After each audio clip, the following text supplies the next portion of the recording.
Hello everybody, and welcome to third video on my channel so far, and this video actually is going to be one that was very helpful to me. When I went onto Google, YouTube, and a few other things, you just couldn't find any sort of,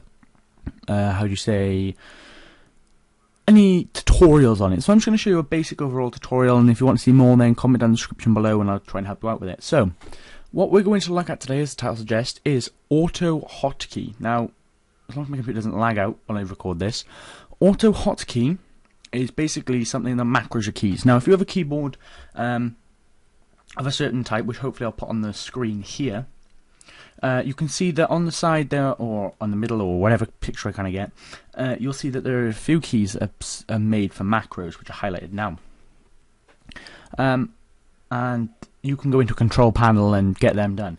But if you get a keyboard like mine, which, stay tuned for that, because there will be a review probably on the same day or even before this.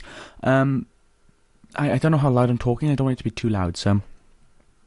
But if there is a review, in quotes obviously, of my keyboard, then there will be a link right now. But basically for a keyboard like mine, it has media keys, but it does not have macro keys. Now myself, I love macros. I think it's much easier. Now if you're looking at me and going, what the do you mean macros? What the hell's a macro? Now a macro is basically a key which you click.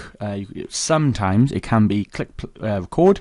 You could open your documents and then stop recording, and then you see, if I put that into my F1 key, you click F1 and it would open your documents for you. So I'm going to show you a little more about that now. So what you need to do first is come to the site here, AutoHotkey.com. It's the best site, I promise, there's nothing wrong with it. And just click download AutoHotkey. Wait for it to count and just click keep. Now I've already downloaded it, so I don't need to again. That will obviously change due to your thing. Hopefully you like the background, because I love the Far Cry 4, the detail in the animals. So that's something I like. And then you'll get this here, which is the installer. Everything I review, guys, will be 100% legit. It will not be anything a bit off. So you need to go next. You need to agree to all of that. You can do what you like with them. So it might be a bit, it's a bit slow right now because I've kind of recording at the same time. But all you have to do is run the setup, and then don't show you the README. It's a waste of time. But then if I unlock my taskbar from over here and bring it over here, you won't get anything here, but if you have a look here, there's now a program called AutoHotkey. Now I've uninstalled it and reinstalled it for a reason, and I do want to hopefully reopen my sticky notes without anything happening. Oh, perfect, it's on the other side. Okay, so you can't see that. But if you open AutoHotkey, you're going to look at the screen and go, where the heck is it? Well, if you look down here in the corner, as you can see, it says that there.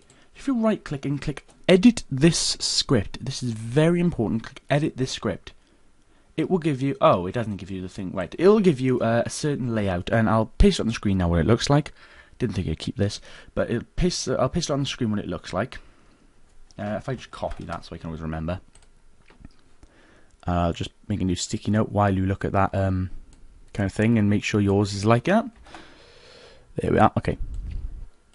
Okay, so what you want to do is Control A, so like I just did, highlight anything that's in there, and just click backspace, or delete, or anything else you can think of.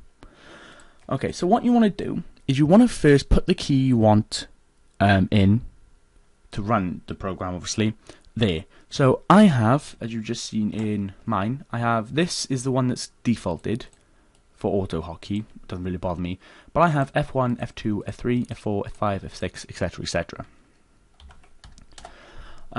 So what you're going to need to do is pick a key that you want to go. So let's go for, I don't know, page up. You can't do that. You want to kind of go for one that's on the keyboard main area, mainframe. I'll show you a photo of that on the screen. So let's go for the title key. That's the first thing that comes up on the title key. You then want to put that so the computer knows, or the file knows, that that is a running thing you want it to run, and then you want to tell it what to do. So if I said run, and then you leave it at that.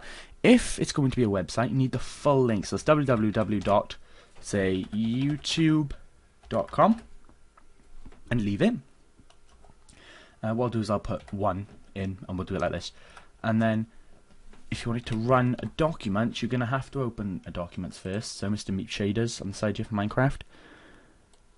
I'm not sure what's in here, so let me just move to the side. No, it's fine. Okay. So if I wanted it to open this, you go up here to this, and you copy address, and then you just put a space here and Control V or paste. Right click, paste is obviously also, and that is your local run. Okay, so that is if you want a website, and this is if you want it to open a specific folder. I can't say that, so I'm just gonna take these off, and if you have a look at mine, oh, it's gonna have to do that now, aren't I? Okay, so if you have a look at mine does a lot of things. This is the default one, so I left that in there.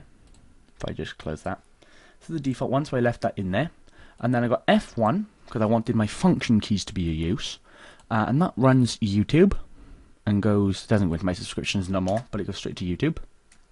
This runs Facebook, F2, F3 goes into my C drive, goes into my users, goes into mine, goes into my documents, all games, and then it runs Minecraft. This one runs Fraps, Origin, Steam, Idea for when I code, and Phone, which is Skype.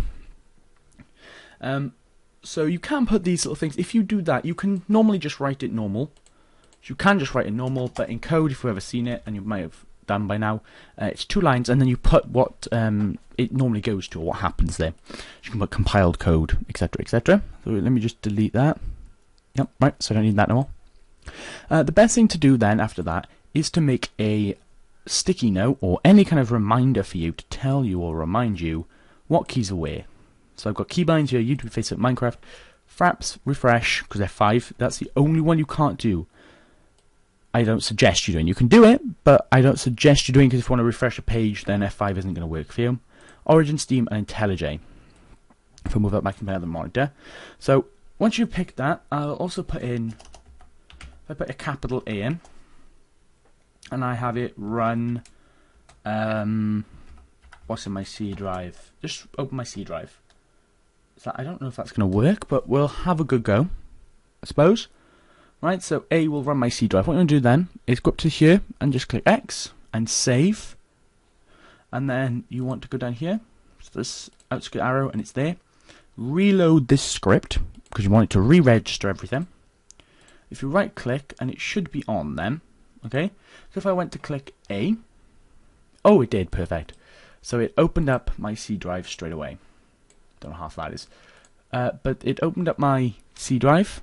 If I clicked F1, that's going to open it on this side, I believe, yeah. So you're not allowed to look at Facebook, but it opens up my YouTube. F3, F4 example. If you ever want to change one, you just literally come across down here, right-hand click, edit the script. This brings up a file. You can always change the file, but it's easy just to leave it. I'm just going to shut that. You can have, let's see if I can do it now. I believe it's that. And then if I have that, open my C drive. So it would be good if you did that, and then do I have to put run? Just put C drive, see if that works. So X, save, reload the script, and then, oh, error at line 22, yeah. I didn't put run. So if you get an error, find out what line it's on. So line at error 22, and if you keep it open, because you can keep it open,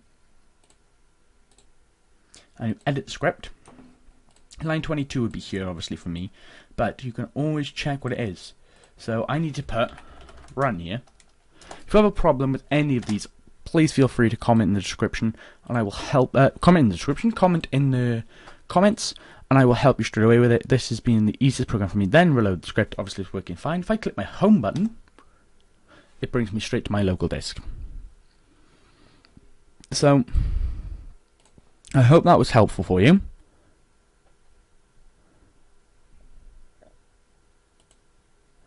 I hope that was helpful. If it is helpful, leave a like, leave a dislike if it wasn't helpful, and leave a comment if it's more complicated.